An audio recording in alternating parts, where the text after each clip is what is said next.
Is aimed at bringing to the doorstep of viewers the business, financial, and economic activities based to the expert opinions, stakeholders' analysis, and correspondent reports. Headlines: Soldiers kill vandals in Niger Delta. FG saves 900 billion naira in 9 months. 455 billion naira increase in 1 week. Finance Minister calls for spending discipline. At the end of the show, you can be rest assured of being informed accurately of financial activities around the world. I am your host, Wendy Aguma. We'll take a short break, and when we return, we'll read out the details. Don't go anywhere. City, 1 million residents stranded and fighting for survival. Entire communities are submerged, with people trapped inside homes and on rooftops cut off from food, clean drinking water, and essential supplies. Health experts are warning of a potential outbreak of deadly diseases, and medical facilities are out of commission. The situation is dire. Helicopters, boats, and high-riding trucks capable of navigating the treadless men, women, and children still awaiting rescue. The Nigerian media is issuing a desperate plea to the government, humanitarian organizations, international actors, and citizens across the nation. Step in now, before it's too late. For more info, contact Professor Usman A. Tar, the Honorable Commissioner for Information and Internal Security, Borno State, on 08.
We collaborate with Solo One to see to it that their products are exported to other African countries and beyond, while the group managing director of Solo One, Solomon Ewaneyi, assured the company of his resolve to contribute its quota to the oil and gas industry.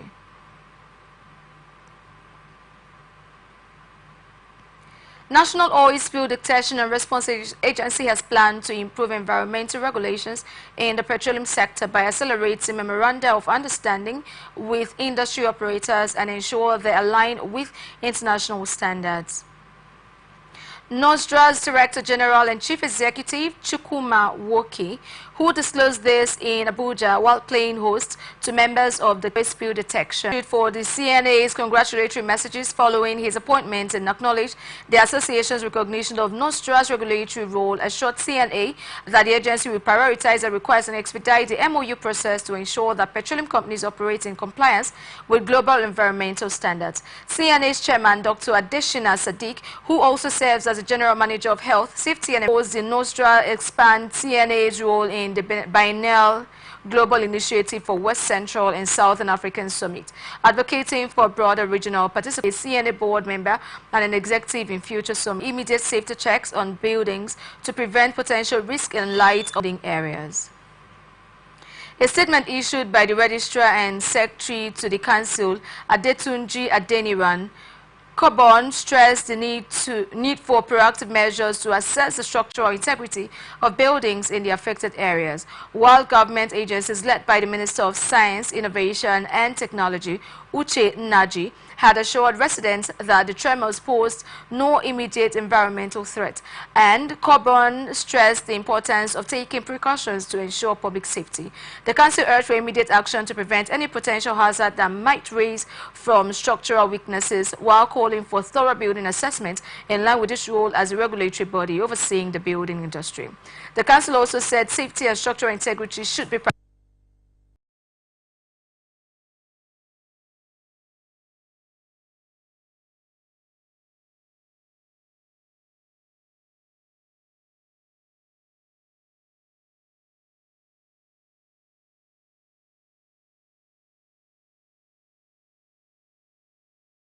cost for refilling a 12.5 kilogram cylinder of liquefied petroleum gas, cooking gas, has increased by 69% in 2024 to 15,552 naira 56 kobo from 9,194 naira 41 kobo in the corresponding period in 2023.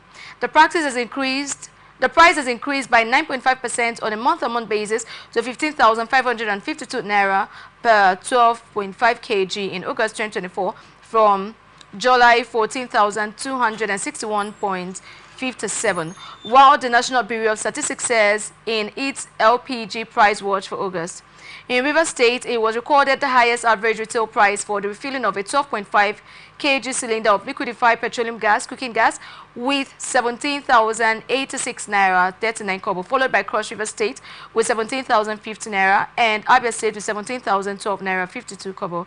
Conversely, the lowest average price for recorded in Bauchi with 13,425 naira, followed by Nasarawa and Adamawa with 13,640 naira 94 kobo and 13,725 naira respectively, while the figures show that the price of cooking gas has been on a steady rise, contributing to the hardship Nigerians face.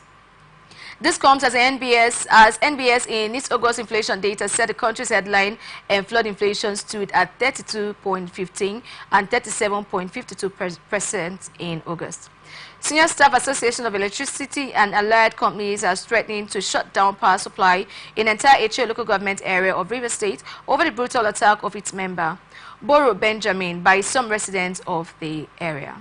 The Deputy General Secretary, Southeast and South-South, Innocent Lord Douglas, who disclosed this while speaking with newsmen in Port Harcourt, said Benjamin is staff of the Port Harcourt Electricity Distribution Company and the Occupational Health and Safety Officer of the association in PHED Beta 2 area was attacked by electricity consumers while on official duty to check prepaid meters bypass at Diamond Estate along Shell Location Road in Umwebele 4 HA. He said the incident occurred at the residence of a paired customer due to the rampant cases of prepaid meter bypass customers in the system, and staff went on routine meters checking which was reportedly being shared with the bar in the area. The Deputy General said the woman got angry and pushed him down from the stool he was standing and was attacked by hoodlums. Douglas vowed that unprovoked attack on members doing their legitimate work will be resisted, and the association will leave no stone unturned until justice is seen to have been done to all.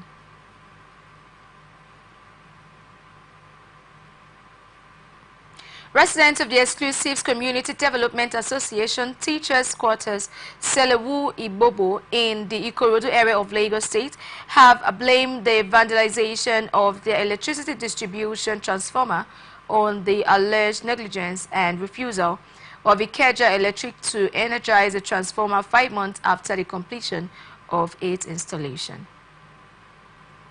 The residents who spoke during a peaceful protest held at the Ibobo Undertaking Office of Ikeja Electric on Friday lamented that the disco's negligence led to the stealing of the transformer's cables by vandals. According to members of the community, the transformer was facilitated by the community by the senator presenting the Lagos State Senatorial District at the National Assembly, Adetokunbo Ibiru, after several appeals to the Ikeja Electricity to provide the transformer to ease the load on their transformer. Chairman of the Exclusive CDA, Akintunde Orowolo, said he discovered that the transformer has been vandalized and its cables carted away by the vandals, adding that if the Ikeja Electric had energized the transformer, they could no longer pay the huge salaries the guards were receiving. Power outage has struck the Maturu, the capital of Yobe State, and Maiduguri in Borno State, following the vandalism of a critical transmission tower. The Transmission Company of Nigeria reported that tower number T372 along 330 kV Gombe Damaturu Maiduguri transmission line was deliberately brought down by vandals early Saturday morning. In a press release, TCS General Manager of the Public important to support the SMEs in the country, commending the NCS for their commitment to SMEs development and pledged commitment to continue facilitating productive interactions between government agencies and the SMEs ecosystem. He also promised to strengthen the functionality of the agency to be able to boost the contribution of the sector to the Nigerian economy, adding the Nigerian largely depends on SMEs to provide jobs and drive the informal economy, with the SMEDAN national survey showing that this is done through 41 million micro businesses and 73,000 small and medium enterprises. Stakeholders in the aviation sector have called for a review of the 22-year rule on aircraft, arguing that the regulation is outdated and counterproductive. A member of the Aviation Roundtable, Olumide Ohunayo, said the rule, initially introduced to target scheduled flights, has inadvertently increased illegal flights among private jet operators, adding that the rule has reduced the number of available aircraft, limiting flight operations to certain airports, which has made some of those airports economically unviable. Ohunayo said many old aircraft in service have undergone significant modernization, yet they are still barred from entering Nigeria, and called for new features to make the aircraft more modern. He called for the rule to be scrapped and introduce rules against multiple air crashes, adding that some aircraft deemed too old by the Nigerian Civil Aviation Authority were still actively flying safely within Nigeria airspace. He also said many of these older planes were low utilization aircraft with significantly dollars. Federal government has saved a total sum of 900 billion naira proposed to be spent for state government's infrastructural development and security between November 23rd, 2023 and July 2024. The Federal Accounts Allocation Committee deducts the amount disbursed to a special account before its monthly review revenue distribution to the three tiers of government, while the documents show that the government started the savings in November 2023 and has not missed a single month of savings up until July 2024, making the amount surge to 900 million naira in 9 months. A statement by the then Special Advisor to the President, Special Duties, Communications and Strategy, Dele Alake, said the new infrastructure fund will enable the state to intervene and invest in the critical areas of transportation, including farm-to-market road improvements. The statement also said about 790 billion naira would be saved to complement the efforts of the Infrastructure Support Fund and other existing and planned fiscal measures aimed at ensuring that the subsidy removal translates into tangible improvements in the lives and living standards of Nigerians. Construction industry is anticipated to grow at a compound annual growth rate of 2.4% between 2024 and 2028. The team of Big Five Construct disclosed this in a statement at the 4th edition of East Trade Exhibition at the Landmark Center in Lagos. According to the Portfolio Director, Construction, DMG Events, Metap Gusoi, Big Five Construct Nigeria is timed this year to match the surge in construction activity in the country in Nigeria's $128 billion construction market. Commenting the country best the GWS 230 from East Power Tools Division, a new angle grinder engineered specifically for heavy-duty construction applications, would be showcased. Nigeria's revenue from Nigerian Railway Corporations on passenger transportation grew by 53.14% to hit 1.69 billion naira in the second quarter of 2024, compared to 1.10 billion naira recorded in the corresponding quarter last year. The National Bureau of Statistics said its rail transportation data for Q2 2024 shows that the Q2 2024 of 683,263 passengers traveled via rail system relative to 473,117 reported in the corresponding quarter of 2023. Similarly, 537.36 billion naira was collected from goods cargo conveyed via rail in Q2 2024, up by 206.68% from 175.22 million naira received in Q2 2023.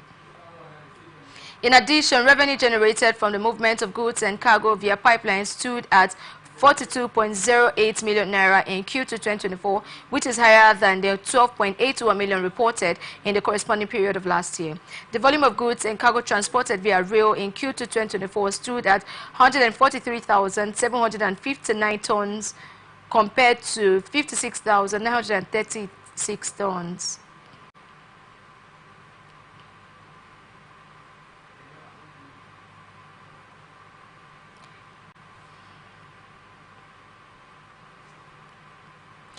Recorded in Q2 2023, while other receipts amounted to 994.68 million naira, indicating an increase of 5,206.68% in Q2 2024 from the 18.74 million naira received in Q2 2023.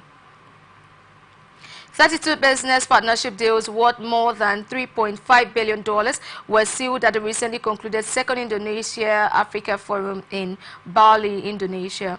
Director for African Affairs at the Directorate General of Asian, Pacific and African Affairs of the Ministry of Foreign Affairs of the has recognized the effectiveness of the Accelerated Stabilization and Advancement Plan of the federal government, stressing that it represents the outcome of collaborative efforts between government and key private sector stakeholders.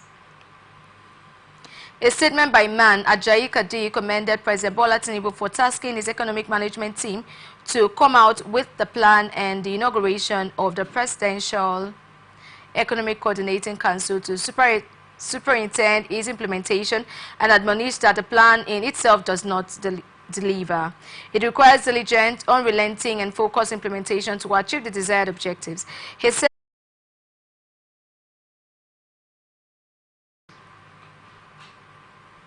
according to experts, Nigeria's dying cotton market has led to extinction of the textile industry and also the loss of multiple jobs.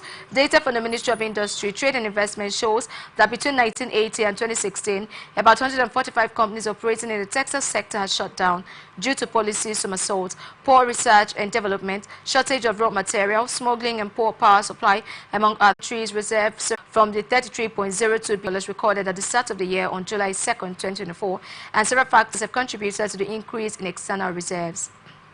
Key sources of the inflow include the federal government's domestic dollar bonds, which attracted foreign investment, remittance inflows from Nigerians abroad, multilateral loans from international, the except of the